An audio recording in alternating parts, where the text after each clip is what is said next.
With everything you know today about Rome and EO, which church do you think has the most truth? Now, that's a really interesting way of framing this, most truth.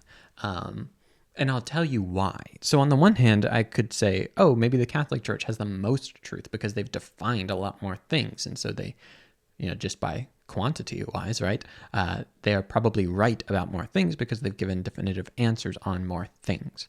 But truth is a funny thing, right? So if you are making truth claims, but they're all put together, then having lots of true claims, but some false ones could undermine the other ones, right? So that's one way of approaching the question. But yeah, if you're asking essentially like, who do I think is closer to the truth?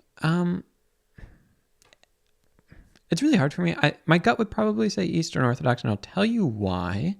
When I look at the issues that separate the Eastern Orthodox and the Catholic Church, I generally feel more sympathetic to the Eastern Orthodox. So when I look at the issue of the filioque, I think the Orthodox case is, pretty strong. Like, I do think this was a later addition that was put in a way that probably wasn't fair to the Eastern churches. I'll put it that way.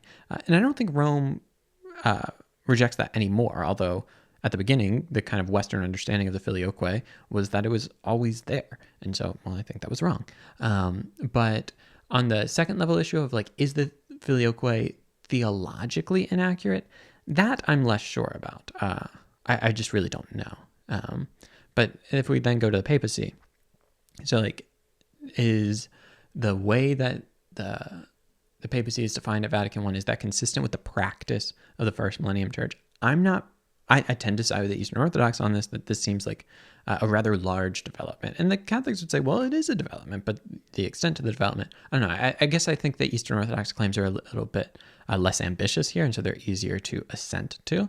That being said, I do think where Catholicism shines is on the level of system versus on the level of concrete particulars.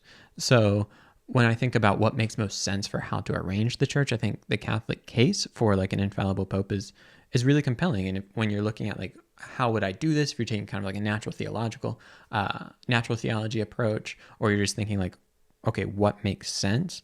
And you're comparing it at system level and functionality level, I think the Catholic claims make sense, or the Catholic system makes sense. But the problem for me is when the rubber meets the road, both historically and today. I've got a video coming out soon about arguments for churches that don't exist. And the essential premise of that video is that sometimes the way we shape our apologetic arguments doesn't match the church on the ground, such that we end up arguing for churches that don't exist. So I'm a little hesitant for like system level arguments. So for that reason, I guess I'd say Eastern Orthodox.